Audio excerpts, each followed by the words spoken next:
Hello everyone, welcome to my channel. आज के इस वीडियो में हम फंक्शंस इन पाइथन के बारे में बात करेंगे। फंक्शंस एक बहुत ही इम्पॉर्टेंट टॉपिक है। आप किसी भी प्रोग्रामिंग लैंग्वेज को लेकर काम कर सकते हैं, बट फंक्शन का ये जो टॉपिक है वो किसी भी प्रोग्रामिंग लैंग्वेज में बहुत ही यूज़फुल होता है। तो चलिए देखते हैं फंक्शन के बारे में हम क्या क्या सीख सकते हैं। सबसे पहले हम ये जानेंगे कि अब तक हम सीधा सीधी प्रोग्राम कर रहे थे, तो अचानक से ये फंक्शन का टॉपिक, फंक्शन का जो मैकेनिज्म है, हम कैसे एडवांटेज ले सकते हैं इस टॉपिक से। तो सबसे पहला जो एडवांटेज हमने देखा कि breaking the programs into parts. मान लो आपका प्रोग्राम बहुत ही बड़ा है, तो आप फंक्शन के यूज़ से अपने प्रोग्राम्स को छोटे छोटे पार्ट्स में बांट सकते हैं, जिससे आपको ईजिली समझ में आ जाएगा कौन सा पार्ट क्या काम कर रहा है।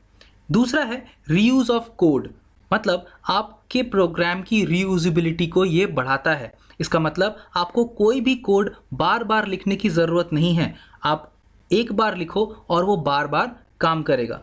तीसरा है रिड्यूसिंग डुप्लीकेशन ऑफ कोड। इसका मतलब जैसा कि मैंने अभी कहा, आपको एक ही कोड को बार बार नहीं लिखने की ज़रूरत है। आपने एक बार लिखा और वो बार बार एग्जीक्यूट कर सकता है, तो इससे हमें एक ही कोड को बार बार लिखने की ज़रूरत नहीं है। इससे डुप्लीकेशन ऑफ कोड बहुत ही रिड्यूस हो जाता है। इसके बाद आता है इजी डिबगिंग। आपका प्रोग्राम, जैसे कि मैंने कहा, छोटे छोटे पार्ट्स में बट जाता है, तो आपके लिए डिबगिंग करना भी बहुत इजी हो जाता है। आप बहुत ही इजीली एरर्स को फाइंड आउट कर सकते हो और उसे इजीली हटा सकते हो। तो अब हम देखेंगे हमें फंक्शन बनाते समय कौन कौन सी बातों को ध्यान में रखना है। Every function should start with DEF keyword. हमने कीवर्ड पिछले वीडियोज़ में पढ़ा है। DEF एक कीवर्ड है जो फंक्शन को डिक्लेयर या डिफाइन करने के लिए ज़रूरत पड़ता है। DEF फुल फॉर्म आप कह सकते हो डेफिनेशन, तो ये फंक्शन डेफिनेशन में हमें हेल्प करता है। Every function should have name not equal to any keyword.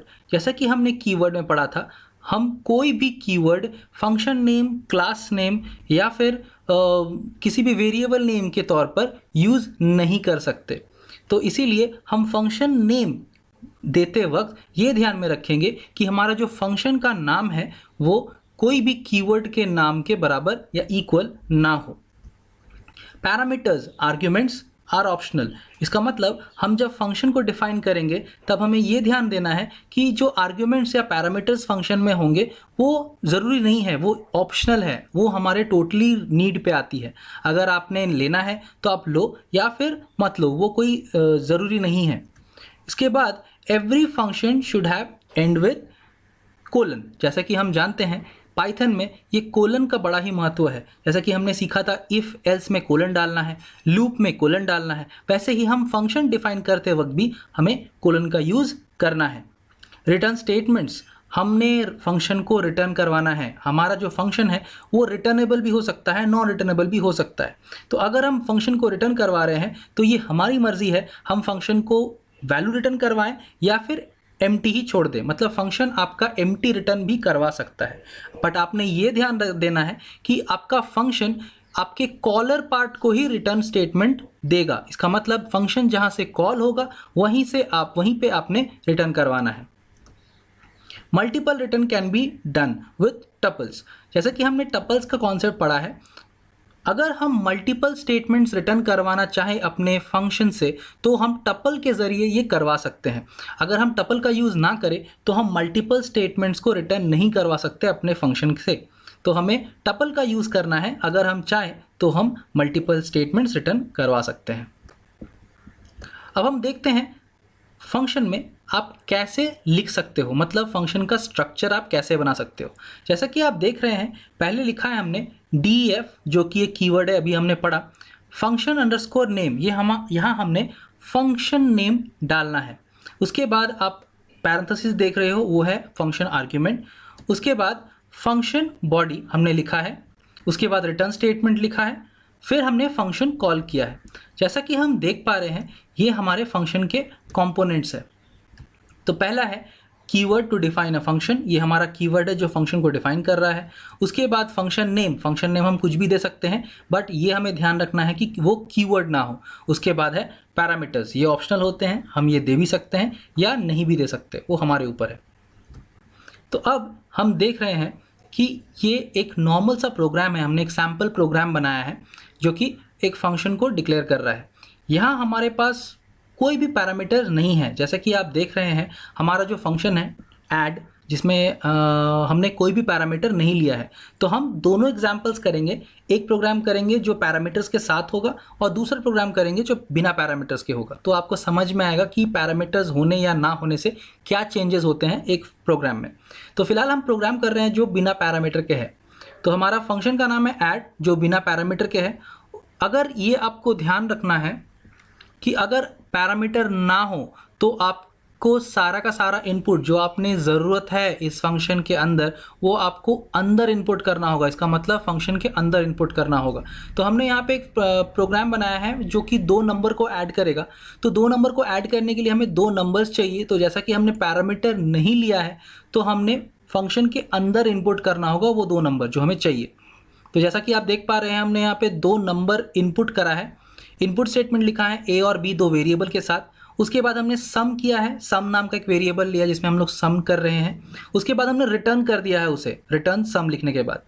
इसके बाद हमें इस फंक्शन को कॉल करना है। कॉलिंग अ फंक्शन, कुछ लोग कंफ्यूज हो जाते हैं कि कॉल करना मतलब क्या हो जाता है।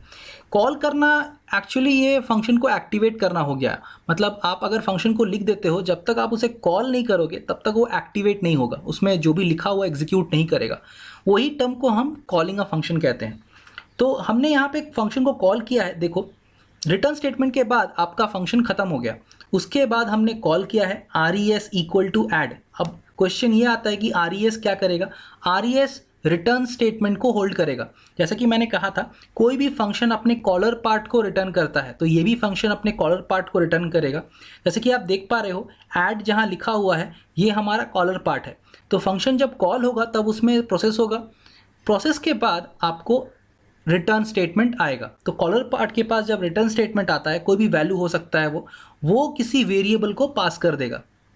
तो वैसे ही ऐड के पास रिटर्न, जो कॉलर पार्ट है वो ऐड, उसके पास रिटर्न स्टेटमेंट आ रहा है, रिटर्न वैल्यू आ रहा है, वो उस वैल्यू को res में ट्रांसफ़र कर दे रहा है। तो फिर हम इसे प्रिंट कर पा रहे हैं, प्रिंट रिजल्ट res। तो ये था एक प्रोग्राम, सैम्पल प्रोग्राम बिना पैरामीटर का। अब हम देख रहे हैं पैरामीटर के साथ। तो अगर ये चेंजेस हुई तो बहुत ज़्यादा चेंजेस नहीं होगी। जैसे कि आप देख पा रहे हैं यहाँ पे हमने 2 पैरामीटर लिया है, ए और बी। पिछले प्रोग्राम में हमने पैरामीटर नहीं लिया था, तो मैंने कहा था कि जो भी पैरामीटर्स में नहीं है उसने आपको इनपुट करना है फंक्शन के अंदर। यहाँ पे अगर पैरामीटर्स है तो आप उन पैरामीटर्स को अपने प्रोग्राम के अंदर डायरेक्ट यूज़ कर सकते हो, आपने कोई इनपुट लेने की ज़रूरत नहीं है। बट हाँ, उन पैरामीटर्स में वैल्यू पास कराने की ज़रूरत होती है, जो हम कॉलिंग के टाइम पे करेंगे। जब हम फंक्शन को कॉल करेंगे तब हम करेंगे। तो जैसा कि आप देख रहे हैं, सेम सा फंक्शन है ऐड नाम का जो हमने डिफाइन किया है। उसके बाद हमने सम किया है, sum equal to a + b, फिर उसको रिटर्न करवाया है। ये रिटर्न स्टेटमेंट के बाद आपका फंक्शन जो है वो ख़त्म हो गया। उसके बाद हमने इनपुट करना है पैरामीटर्स के लिए। हमने ए और बी में इनपुट कराया, उसके बाद आपने कॉल करना है ऐड, फिर आपने रिटर्न कराना है। जैसा कि आप यहाँ देख पा रहे हैं, जब हम कॉल कर रहे हैं ऐड, उसमें ए और बी ये 2 पैरामीटर पास हो रहे हैं। इसे कहते हैं पास बाय वैल्यू या फिर कॉल बाय वैल्यू। जब आप फंक्शन कॉल करते वक्त वैल्यू पास करते हो पैरामीटर्स में, उसे कहते हैं कॉल बाय वैल्यू या पास बाय वैल्यू। ठीक है, तो सेम प्रोसीजर है। आप उसे कॉल करोगे, रिटर्न स्टेटमेंट आएगा, वो res में ट्रांसफ़र हो जाएगा और res प्रिंट हो जाएगा। डिफरेंस यही है कि पिछले प्रोग्राम में हम जब कॉल कर रहे थे तो कोई भी पैरामीटर्स नहीं था, तो हमें कुछ भी पास करने की ज़रूरत नहीं थी। बट यहाँ पे पैरामीटर्स है तो हमें पास करने की ज़रूरत है।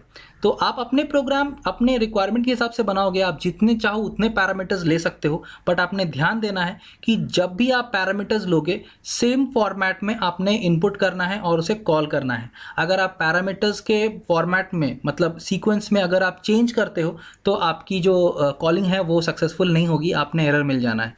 तो ये बात आपने ध्यान देना है कि जब आप पैरामीटर्स लेते हो तो उसका फॉर्मेट या सीक्वेंस आप सेम रखें। आई होप मैं आपको जो कॉन्सेप्ट है फंक्शन का पाइथन में उसको समझा पाया हूँ। अगर आपको ये वीडियो पसंद आया तो प्लीज़ इसे लाइक कीजिएगा। आगे की वीडियोस के लिए please subscribe to my channel. Thanks for watching.